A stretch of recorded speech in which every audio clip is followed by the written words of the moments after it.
Assalamu алейкум, арбаңыздар. Мына қайрадан өзіңіздерге белгілі болған Ақтаңдай теледолбоорун алқандағы Алтын Қомыз байгесінен тандоо турунун мына жыйынтыктоочу соңку жуптарына бүгүн күбөдөр болосуздар. Ал эми мен болсо азыр студияда биздин конокторду тааныштыралык. Студияда мен жанында даңк медалынын ошондой эле Түрксой эл аралык сыйлыгынын ээси меценат Алтын Комуз байгесинин автору биздин белгилүү инсандарыбыздын бири Ниязбек Айбашев абабыз келип отурат. Куш келипсиз. Ошондой эле жазуучу, жомокчу, Оштогу биздин мамлекеттик университетинин кино академиясынын окутуучусу, биздин белгилүү кино режиссер Токтош Абыкеев жана биздин студияда такай акындардан келип, ушу көрүүчү болуп, колдоп, коштоп, өнөрпоздорду колдоп турган биздин мына Жолдошалы инибиз Такай өнөрүн дагы өрчүтүп ушу келип отурат.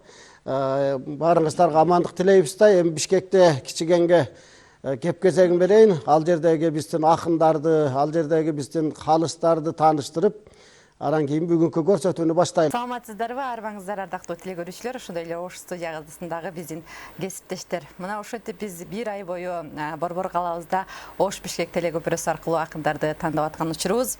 Ал эми мен сиздерди калыстар төрагасы менен, ошондой эле мүчөлөр менен жана катышуучу акындар менен тааныштырып өтөйүн. Кадыралы Коңкобаев филология илимдеринин доктору, профессор, түрколог, калыстар тобунун төрагасы. Ошондой эле Кыргыз Республикасынын маданиятына эмгек сиңирген ишмер, акын Бибайша Арстанбек эжекебиз. Жана ошондой эле бүгүнкү биздин акын катышуучуларыбыз Иса Кадыралы уулу, Адыл Айжан Адыл кызы. Анда эмесе кезекти сөздү мен калыстар тобунун мүчөсү Бибайша эжекебизге берели. Ошондой эле биздин элибизге кечиресиздер, кеңири белгилүү таанымал жалпы кыргыз казак элине аттын кышкасындай таанымал болуп бараткан кадимки Элмирбек агабыздын шакирти Акмат Султанов отурат. Кечиресиз абдан сүрдөп дагы мына Акматты аз жерден айтпай кое жаздым. Саламатсыздарбы? Эфирибиз күнүбүз берекелүү өтсүн дейли дагы Бибайша эжеке. Өткөн аптадагы биздин акындардын жыйынтыгы боюнча сиздин оюңузду каалы. Арбаңыздар, өткөн айтышта бизде Асылбек Маратов 93 бай, Сыргак Мырза Каримов 83 бай, ал эми Иржан Сайдилдаев деген жаш акыныбыз бизди көптөн үмүттөндүрөт, көрөнгөсү бар деп бизге ошондой сезилди, баарыбыз ошону жактырып отурдук. Ошол жигит 86 бай. Керемет, анда агай бир-эки ооз сөз айтасызбы? Ушу жалпы акындарыбыз тууралуу мына 11-чи айлампасын өткөрүп жатабыз. Бизге 18 жуп катышты. Келиңиз. Урматтуу теле көрүүчүлөр, урматтуу акындар көрүп отургандар. Мен ушул бир айдан берки акындардын айтыштарын байкап отуруп, 2-3 жыйынтыкка келгенсидим. Анын биринчиси биздин эң мыкты залкарларыбыздын баардыгын эли журтубузга тааныштырып, ошолордун ким экендигин эске салып, кыргыздын чыныгы, рухий жан дүйнөсүнүн кандай болгондугунан кабар берген биздин улуу залкар акындарыбызды жөнүндөгү элге бир маалымат бергендик мен абдан кубандырды. Экинчиден, мына эки телекөпүрөнүн учурунда мен аябай бир жагынан кубандым, экинчи жагынан ичим-кичине кандай толбой аткан учурлар дагы болду. Алардын эч нерсесин жашырбашыбыз керек. Эң мыкты акындар, нукура акындык өнөрдүн бар экендигин көргөзгөндөр дагы чыкты. Так шалып бара жаткандардын ичинде, жаштардын ичинде. Анан кийин дагы бир биздин акындар деген ушу эстерин алып койсо, биринчиден кыргыз коомун, кыргыз калкынын ушундай манас баштаган, мына быйыл кийинки 100 жылдыкта Чыңгыз Айтматов менен толукталган кыргыздын улуу руханий жан дүйнөсүн биздин жаштарыбыздын көп билбей бара жаткандыгы мени аябай таң калтырды.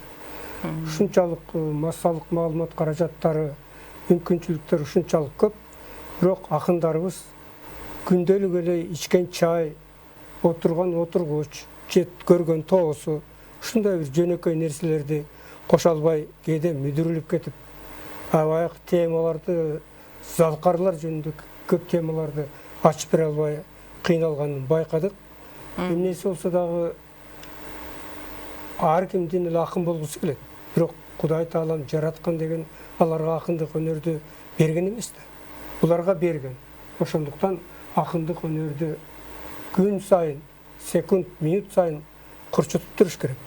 Бүгүнкү дүйнө өнүккөн дүйнө, маалыматтардын дүйнөсү, технологиялардын дүйнөсү, кыргыз эли, мурдакы кыргыз эли менен азыркы кыргыз элин салыштырып болбойт.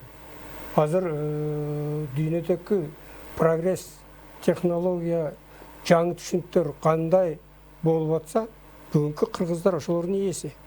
Биз деген көрө каттын эле тигиндей мындайын айтып жүрө бербей, келечекти ойлошубуз керек. Себеби буларды айтып атканын эң башкы себеби акындар калкыбыздын жарчысы. Булар мисалы үчүн окумуштуу катары мен айтсам анча көңүл бөлүшпөйт. Бирок акындар мыкты кылып Барпыдай айтса, же Алымкул Үсөнбаевтай айтса, же ар кимиси жөнүндө айтса, кандай керемет. Ошол учурларда ушундай сөздөрдү, ушундай ойлорду, пикирлерди кыргыздын жан дүйнөсүн ачып берип атканына таң каласың да. Мен биздин жаштарга ошондой бир жакшылыктарды тилеймин. Чыгармачылыгын курчутуусу керек. Абдан керек, окуш керек, аракет кылыш керек. Рахмат агай, анда биз кезекте Ош студиясына беребиз. Мына ушул бүгүнкү темабыз Замирбек Усенбаев агабызга арналат экен. Ушул инсан туурасында видео сюжет даярдалган. Ошол сюжетти көрүп алып, анан акындарыбызга кезекте беребиз. Абдывалика, сөз сизде. Акындарыбызга кезекте.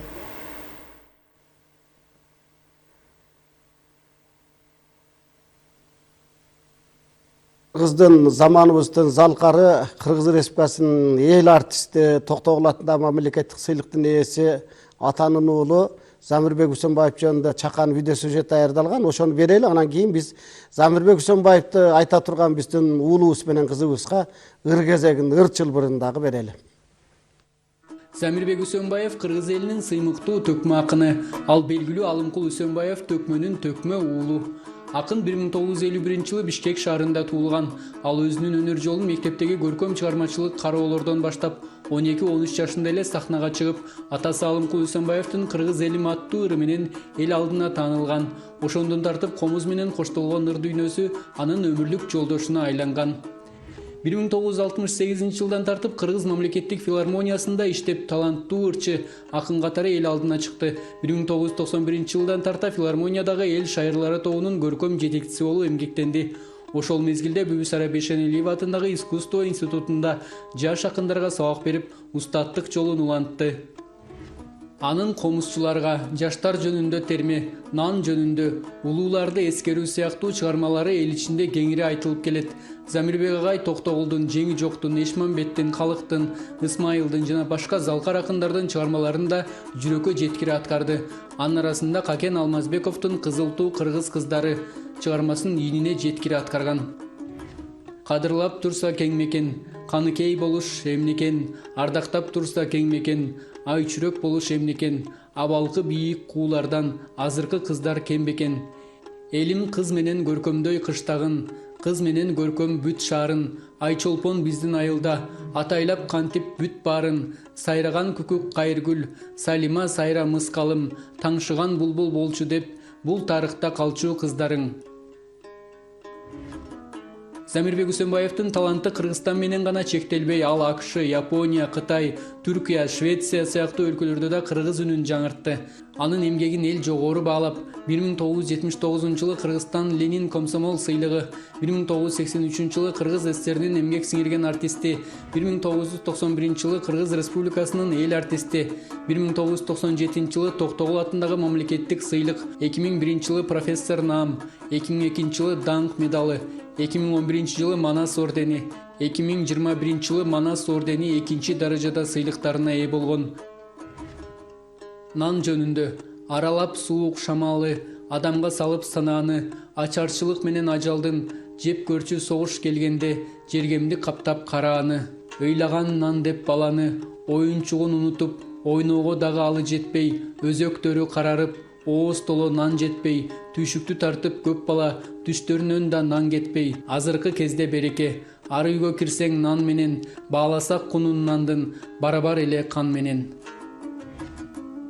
Бул ырында акын кыргыз элинин тарыхтагы ачарчылык, согуш жылдарындагы азап тозогун, балдардын нанга жетпей көз жашын төккөнүн чагылдырып, курч сүрөттөйт. Анын өнөрү аркылуу кыргыз комузу жана төкмө ыр өнөрү дүйнөгө таанылды. Замирбек агайдын ырлары бүгүн да жаштардын жүрөгүндө жаңырып, элдин эсинде жашап келет. Анда эмесе кезекте мына ушу студиябыздан орун алган биздин жаш төкмө акындарыбыз Иса Кадыралы уулуна, ошондой эле Адыл кызы Айжанга берели. Кимиңиздер баштайсыздар? Кыздын 40 чачуулу деп же Айжандан баштайбызбы? Негизи кыргызда кыз өзүн кадам баспайт, андыктан агам биринчи. Ай азамат. Берекелде.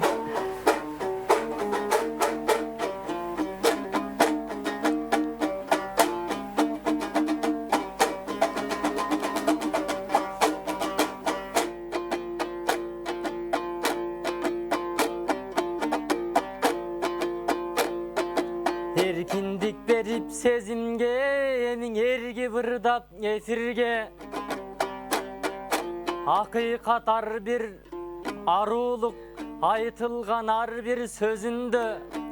Ulanıp kele jatabız bizde ulu kırgız köçünde. Uturlap kelip jaygaştık mından udulun keptin sezүүgө. Emin aytalı bugün Zalkardın Aycan uaktı tekke getirbe. Atabız bugün danktalsın, mından eltir atayın bergen esirde. Anan ay lampadan tuş geldik, amandık surap biz geldik. Bugün 6. günü geçinde.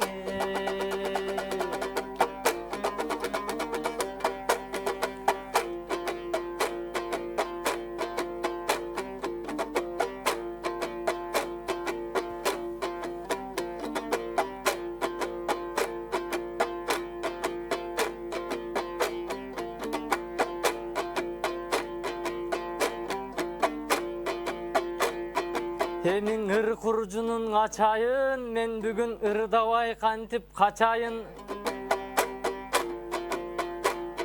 Temabız zanir bolgon soň, berilip bizgen atayın.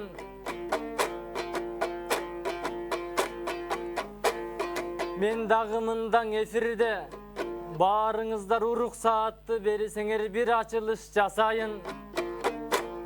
Mınday katıralıday agayım, alım kulday atanın, ordun basıp beriňiz alım kuldayın atanın. Büvayşadayın ejeyin, ordun basıp beriňiz bugün nazımday bolgon apanın. Zankılda vırdav aldın da men anda Zamirbek ordun basayın.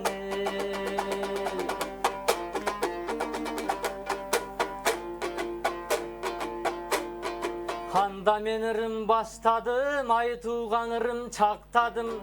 Bugün anda el estetip turgula, esil kayran atamdın ebelektey yaşşağın.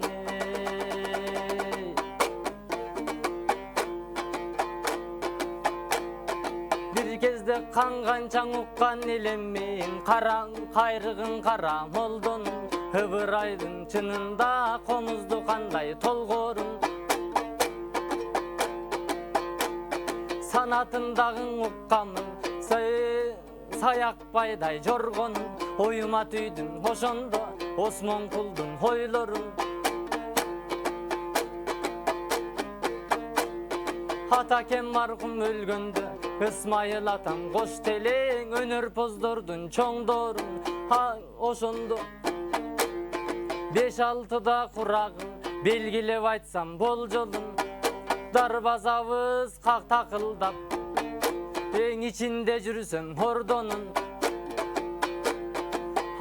Açıp barıp açkanda, oşondo kördüm men algaç Kırgızdın ulu korgolun.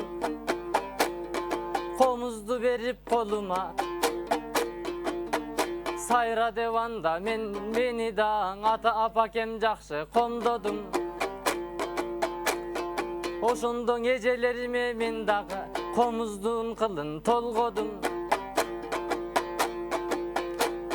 Ak bata verip barısı oşenti bataken arday azdek dep dayım koştu de batakendin joldorum. Oşentip ardak arkalap kaldım men dagın al oşun atalardın çoң jolun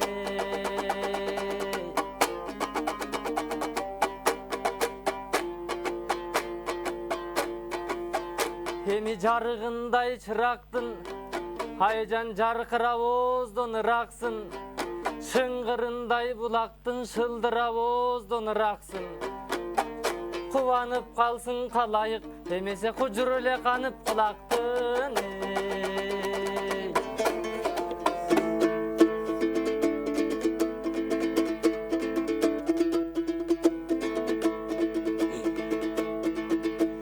Arka taştap durmuştun kaygıları. Karavalı önürdün aldı cağın. Kanikey tay torunu çapkan öndü. Çapkılayın mayrapamdın argımağın. Çapkılayın mayrapamdın argımağın.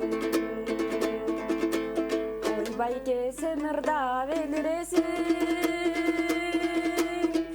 Görkümden ırdım ırdap teminesin. Kaydağın ovondu saldı bul dep. Kalayıp bugün beni jeribesin. Kalayıp bugün beni jeribesin. Kırgızımdın kıran men kızı bolom. Alıskan uça turçu kuşu bolom. Kar kıranı kırgızga kaytargın dep. Kazakada des bergen uşulun. Kazakada des bergen uşulun. Yaz gülünde açılgan жалбызыңмын. Там шола чачкан элимде жалгызыңмын. Изат Нурай жеңи жоко балдыз болсо, а мен болсо Замирбектин балдызымын. А мен болсо Замирбектин балдызымын. Салкарларга көңүлдү бөлүп жатам. Айтпай кетсем болуптур менин катам. Ул өнөргөң улууда инсандын алып келген эң алгачкы устаты Назым апам. Эң алгачкы устаты Назым апам. Келтирейин эмесе далилдерин. Кыргызга белек кылган Замирбегин. Төкмөнүн уулу дагы төкмө болуп, атанын уул экенин далилдедиң.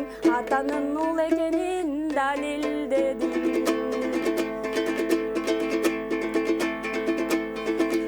Залкар болдуң азыркы заманама. Кезинде Айтматов атам айткан кара бала.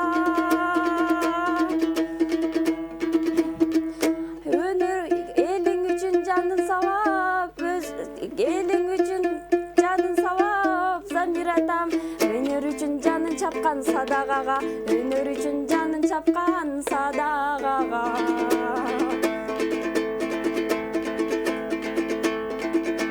Мен дагы сөздүн гүлүн терейинчи.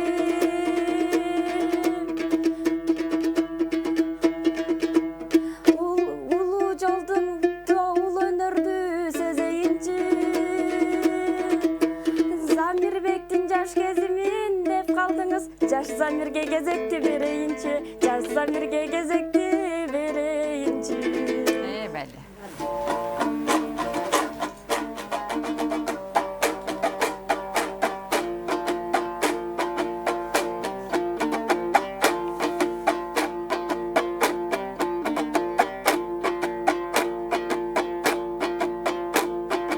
Komuzdu kolgo küylöyün Zamirbek atam ketdemi men öz oğuzumdan süylöyün.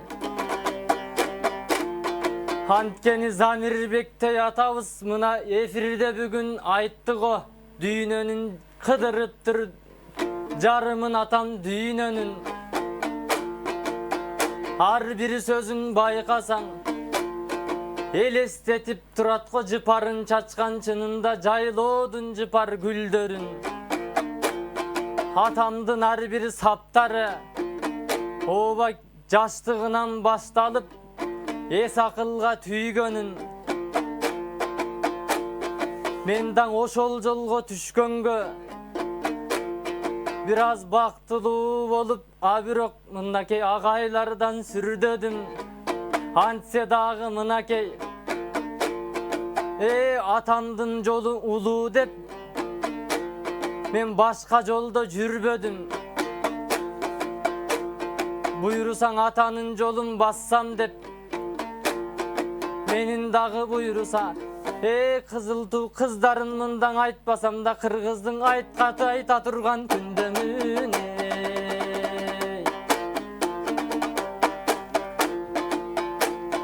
Bir kezden esteken menen bir basıp atağız ergi bırın aytçeken. Aşıken menen katarlaş aşuunu dalay aşçeken. Toktosundayın atağız toktol boyu takkın zamir dep toroltçu kevin aytçeken.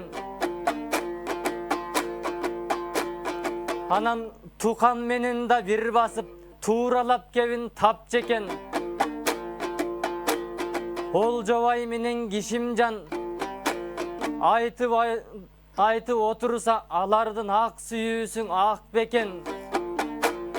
Anan koca jaштың ырдаса oy kozgolup jürek jat deçen. Gözel kızın barpının geltirip durup aytçeken. Kök suluğunun ırdasa göp gelin sanın çap çeken. Emi bir kırın eleң ayt alsak atamdın biz için toğdoy bak deken. Ovondoru da bir ukmuş alardın oylanıp kaydan tap deken. Anan ırıs paydandan üyrönüp ırıs paydan gememes jel kıyakta tart çeken. Tökmölügü bir bölük oğuzundan ırıçınında orguştap durup ak çeken. Aytkanda dagı mol talant alamga batpas zor talant ay bilbeymin alamga adam gale kantip bat deken.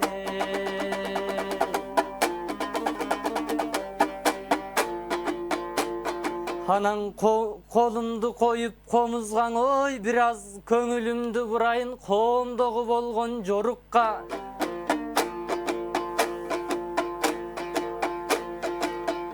O orguş tavırdap atamday bolalbasam da çoğ usta. Hazır koomdo biraz köy var. Oğuzdorun çoyuşup süylögön mından orusça. 10 yıl mektepti okusa dagın orusça. Taptak kırgızça ganan ırdagan Zamirbek atam çoğ usta. Meyli kağlagan tilin üyrensün çendebeyim çekti koyuşka. Hoşentse dağı mınakey bilbeymin azırkı zaman ne oldu? Emne tosup jatat düşünbeyim. Meyli tökmü ıras bol bosun birok nak kırgız ulu boluşkan.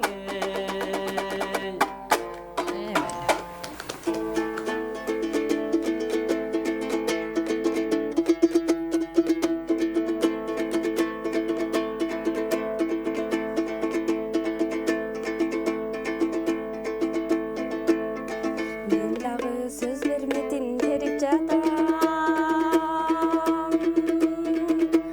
Atamın aytыган efirge gelip jatam.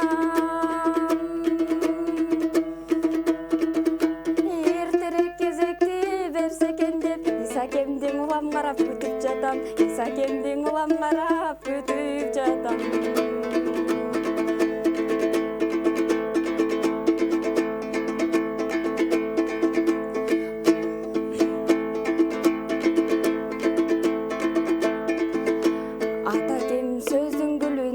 көтерген, көптөгөн акындардын баарын жеңген. Бирок ата кемдин мираты бар, Замирбек деп аны чиркин калкын берген, Замирбек атын чиркин калкын берген.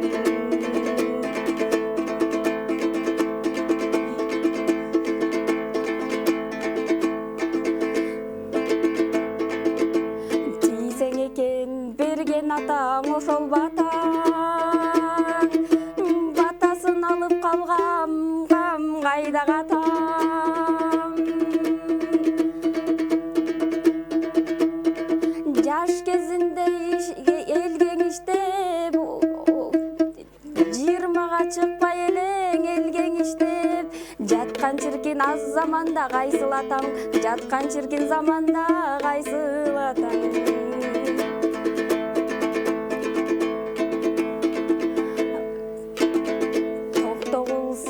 Сарайында Токтогул сарайына барып калсаң, жалаң эле 40 жашка таягандар. 16 жаштагы бала ошондо аны чиркин көптөрүң аягандар, балким аны чиркин көптөрүң аягандар.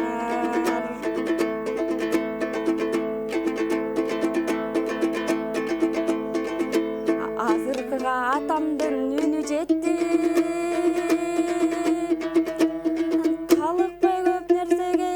талыкпастан көп нерсеге таалим берди. 12 тең атадан калса дагы атасынын жолун улап анып кетти, атасынын жолун улап анып кетти. Рахмат.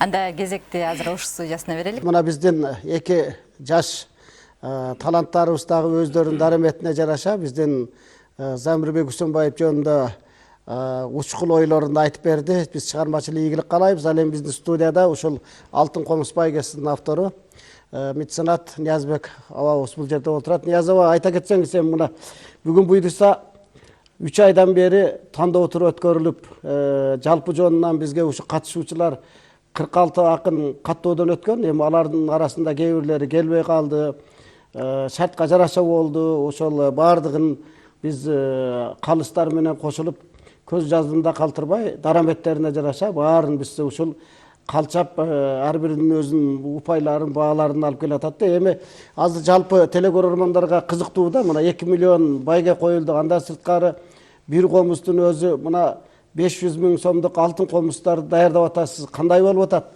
Бүтүп калдыбы, эмне болду? Аны дагы мына угуш керек да биздин да төкмөлөр. Айта кетсеңиз. Арбаңыздар, урматтуу телекөрүүчүлөр. Конечно, сиздин сурооңузга мындай жооп берет элем. 10 жылдан бери өзүңүз билесиз, ушу алтын комузду негиздеп жасап келип атабыз. Мына азыр 4-үнчү алтын комуз берилген жатат. Бул алтын комузду дагы Италиядан алтынды алдырып, таза алтынды алдырып, мына азыр как раз өрүктөн комузду чаптырып, азыр как раз ушу кездерде алтын комуз жасалып жатат. Ширетилип атат. Ширетилип атат. Кудай буйруса, ошол сентябрь айынын аягына даярдап алып барабыз. Ошондо ким эгерде калыстардын чечими менен ким күчтүү болсо, ким жеңип чыкса, ошол кишиге тапшырабыз. Бар болуңуз. Мына Кыргызда чындап эле мыкты инсандар көп, бирок ошол баардыгы эле мыкты инсандар ошол сизге окшоп такай акындардын артынан түшүп, ушул алтын комузду мына 10 жылдан бери ал мына 4-үнчү комуз кетип атат. Андан сырткары Оштогу биздин улуттук музейибизде, Бишкекте тарых музейибизде ал жерде эки комуз турат. Буйруса эми саналуу гана убакыт калды. Акындарыбыз насип кошулганы, Алла Таала буйруганы буйруса алат деп турабыз. Сизге дайыма ошо ден соолукта жүрүңүз. Дагы көп Кудай Таалам сизге канча ошол берешендик кылсаңыз, ошончо Кудай Таала дагы сизге узак өмүрлөрдү берип, дагы ырыскысын чача берсин. Буйруса мына биздин маданият маалымат Жаштар саясаты министрлиги, Түрксой эл аралык уюму, Элтер баарыбыз биригип туруп Актаңдай акындар ордосунун негиз ошол темилгесин колго алышып, мына баардыгыңыздар жапатырмак киришип колдоо көрсөтүп атасыздар. Буюрса мен ойлойм 30-нда сентябрда аябай жогорку деңгээлде казак, кыргыз, каракалпак, Кытайдагы агайны туугандардан 6 акын кошулуп, мына азыр бүгүн буюрса 14 акын тандалат. Ошол 14 акын менен 6 акын коңшулаш өлкөлөрдөн келген улуттук филармониябызда буюрса бир чоң өтө бир делебени козгогон айтыш болот деп ойлойм. Буюрса ошого чейин дагы убакыт аз калды. Эми бизде Бишкек шаарыбызда өкүлчүлүгүбүздө кадимки калк баары сыйлаган Ахмат Султан уулу болуп турат. Кыргыз элинин белгилүү төкмө ырчысы Токтоналы Шабданбаев 1895 жылы азыркы Кант районунун Жайылма деген айылында туулган. Ал кедей дыйкандын үй бүлөсүндө төрөлүп, жаш кезинен жетимчилик менен чоңойгон. Балалыгында эле ыр жазып, комуз чертип, төкмө акын катары эл ичинде таанылып баштаган. Тагдырдын оор сыноолоруна карабай, өзүнүн талантын өнүктүрүп, кыргыз поэзиясынын жана элдик музыкасынын көрүнүктүү өкүлдөрүнүн бири болгон. Жаңыдан ат жалын тартып минерде атасынан ажырады. Андан көп өтпөй эркелетип өстүргөн энеси да көз жумуп, томоло жетим калды. Турмушту эрте тааныган, сезимтал баланын көдөнүндө ыр тээп, көргөн билгендерин айыл апаларга ырдап баштайт. Жайы кышы уйку жок, жаныма батат тынчы жок. Айта албаймын эч кимге, ачылып иште тартымды. Энелери атамдын, алып кетет кылбай, иштеп тапкан акымды. Көрсөт албайм адамга, көздөн аккан жашымды. Малайлыктан кутулбай, бак таалайым басылды. Деп зар какшап ырдап жүргөн чагында жакшылыктын жишаанасын угат, жаш ырчынын өнөрү эми ташкындап тышка чыга баштайт. Ал мурда жалангана керт баштан кайгы капасын комузга салып, арман иретинде ырдап коюп жүрсө, эми ошол армандарын жалпы элдин тагдыры менен бирге байланыштырып ырдайт. Өксүп жүргөн кезимде, октябрдын таңы атты, жетим жесир кедейдин эми тынды санаасы. Эркиндик күнгө болду, эзилген кедей баласы. 1935 жылы Фрунзе шаарына чакырылып, Кыргыз мамлекеттик филармониясында артист болуп иштейт. Кыргыз эскусствосуна сиңирген эмгеги үчүн ага 1958 жылы Кыргыз СССРинин эл артисти деген ардактуу наам берилет. Ал эмгек кызыл туу ордени менен жана бир нече медалдар менен, грамоталар менен сыйланган. Токтоналы Шабданбаевдин акындык мурасы өтө бай. Анын поэтикалык чыгармалары, жеңиш ырлары, Өчпөс нур, Көргөнүм, Айтыштар, Алтын дарбаза, тандалмалуу чыгармалар, Бекенимди даңтаймын, мурасаттуу жыйнактарга топтолуп басылып чыккан. Акын ырларында социалдык темалар, ата мекенге болгон сүйүү, эмгек жана элге кызмат кылуу темалары күчтүү чагылдырылган. Ал ошондой эле кыргыз айтыш өнөрүнүн улуу устаты катары белгилүү болгон.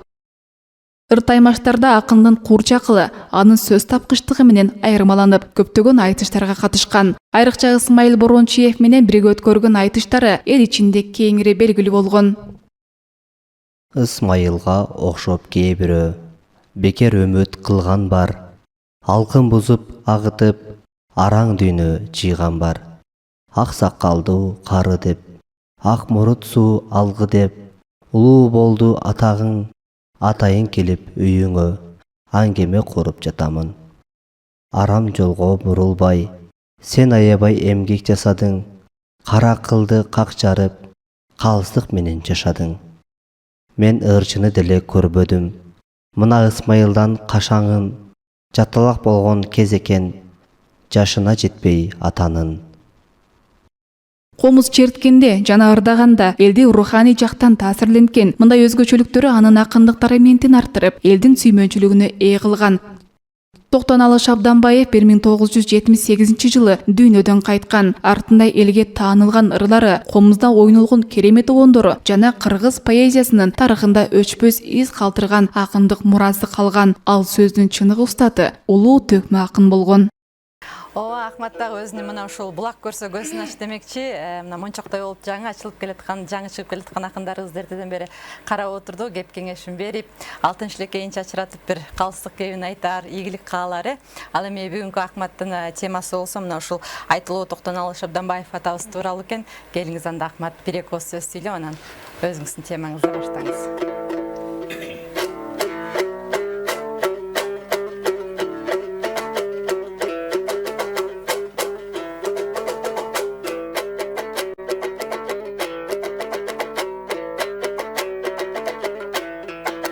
Авалтан саясатчыга негизиң ынтымактан чыроңой. Авалтан кыргыз акынга кара сөздөн роңой. Ошого ыр менен сөздү баштайын, ырыстуу элди даңктайын, залкарларды даңктоого менен замзамдай сөзүм таптайын. Мен көргөнүм үчүн кубандым, бүгүн бир кыргыздын кары жаштарын.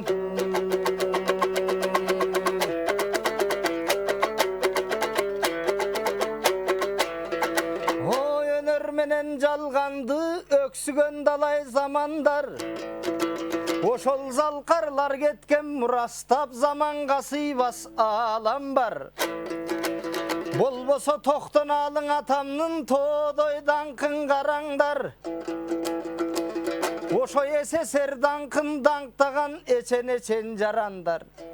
Ошондой залкарларын даңктайм деп, залкарларын барыктайм деп, алтын комуздун уюштуруп жатышкан бар болсун, алтындан кымбат адамдар.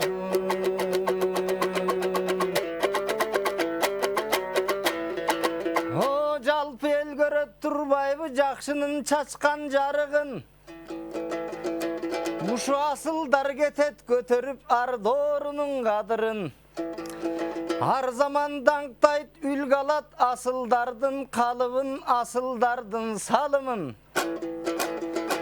Мен дагы даңктагым келет башкысы данышман эчен карынын. Антсе да сиздерден үлгү аламын. Сиздер баскан жолдо басамын, менин да элге тийсин жарыгым. Толкуган эли бар болсун ушу толук Токтоналынын.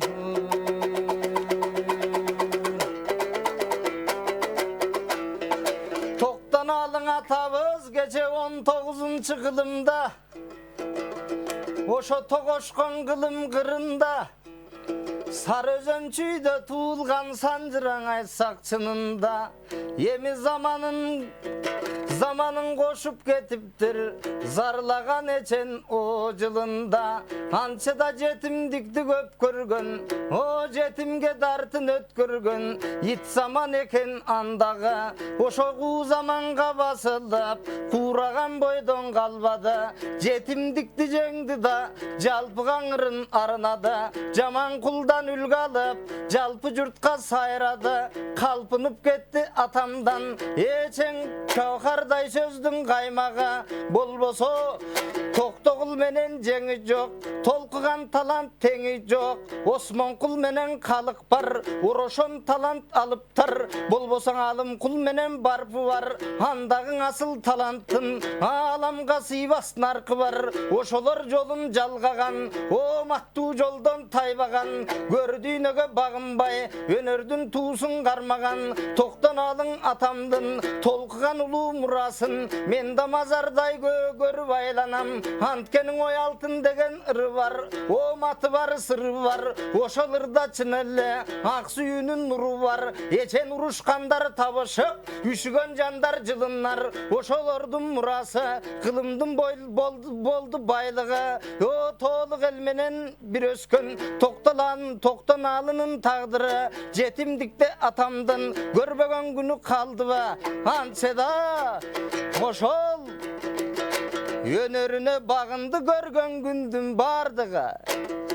Кудай өзү буйруса, Токтоналыдан үлгү алып, биз дагы болсок темдордун алгырын.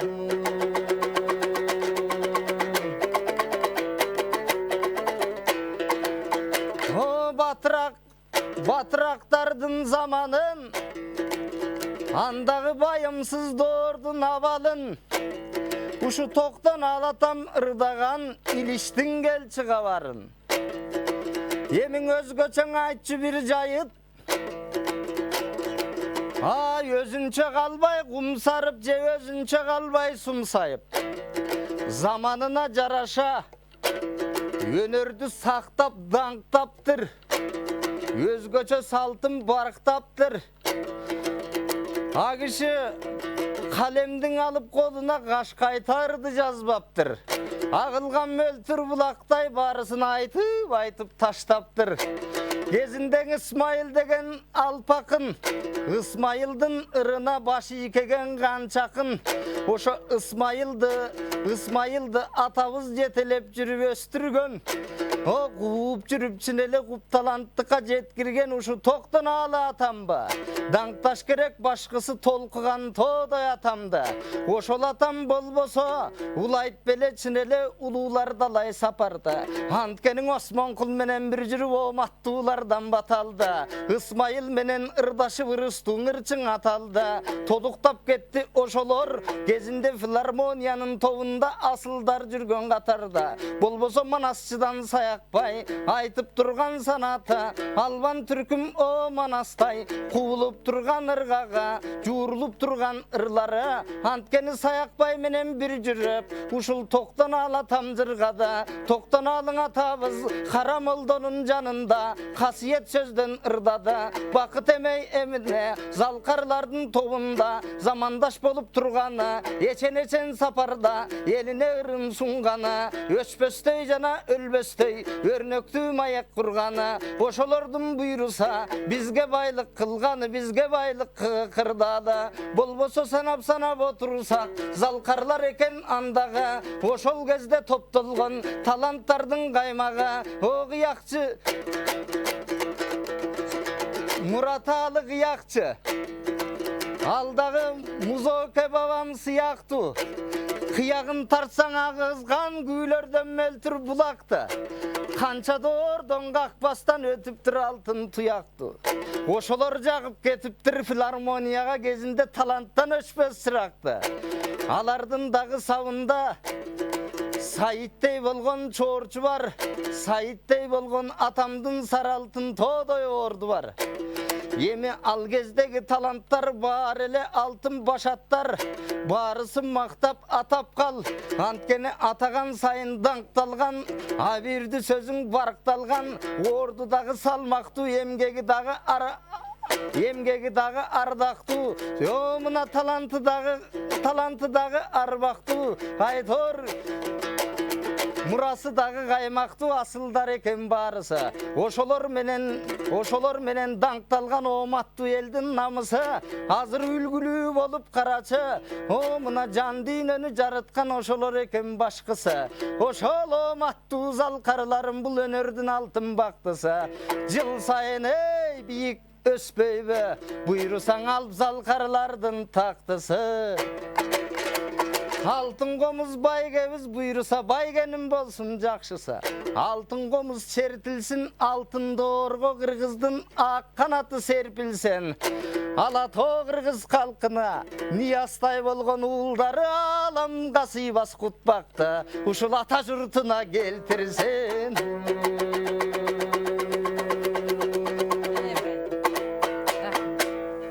Чоң рахмат эми мынакей кымбаттуу телегөрүүчүлөр жана ошондой эле Ош студиясында биздин кесиптештер өзүңүздөр көрүп турасыздар. Ахматты токтотуш кыйын, даңкаңдары чачырап толуп турган жоргону баягы жорго салышын салып турган кезде азыр кыргыз акындарынын жаш таланттардын астындагы сап башындагылардан десек жаңылышпайбыз. Анда эмесе Бишкек студиясындагылар ушуну менен биздин кезегибиз жыйынтыкталды. Биз сиздер менен коштошпойбуз. Мына ушул акындардын айтышынын акыркы концерти 30 сентябрда Токтогул Сатылганов атындагы улуттук филармониябызда өтөт. Ал эми биз Бишкек студиясы коштошобуз дагы кезекти Ош студиясындагы Абдуалике беребиз. Абдуалике жыйынтыктайт.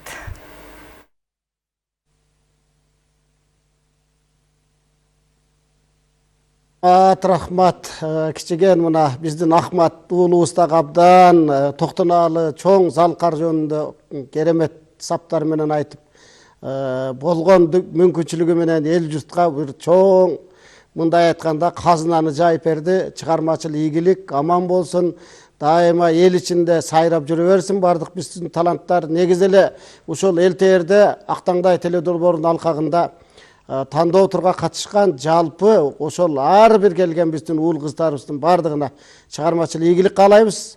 Ал эми буйруса 30 сентябрь күнү Улуттук филармонияда өтө чоң делебени козгогон бир дүркүрөгөн чоң айтыш болот. Буйруса ага дагы саналуу күндөр калды. Ага чейин буйруса кийинки жумада биз кимдер өттү, канча упай менен өттү, ошол 14 акындын баардыгын жалпысын калың журтка жарыялайбыз. Анан кийин буйруса ошо даярдана бериңиздер. Эми бүгүн билинбей биздин убакыт деле ушинтип соңуна чыкты. Сиздерге дагы рахмат, ийгилик болсун. Мына Талбай Токтошова иштеп бердиңиздер баарыңыздар, калыстар баары. Өзүңүздөрдүн кудуретиңиздерге жараша балдарга акыл насаатты да айтып бердиңиздер. Нияз абам болсо бул жагынан колдоп келе атат. Биздин жалпы эл-терде чыгармачыл жамаат, оператор, режиссерлордун баардыгы өтө кызуу, ушунчалык бир жакшы мамиле кылып иштеп беришти. Баардыгына чыгармачыл ийгилик каалайбыз. Кадырман телекөрөрмандар, ушуну менен мына биз 3 ай бою тандоо турун өткөргөн Алтын комузга арналган акындардын тандоо туру бүгүн соңуна чыкты. Эл-терден алыстабаңыздар, биздин көрсөтүүлөр уланат.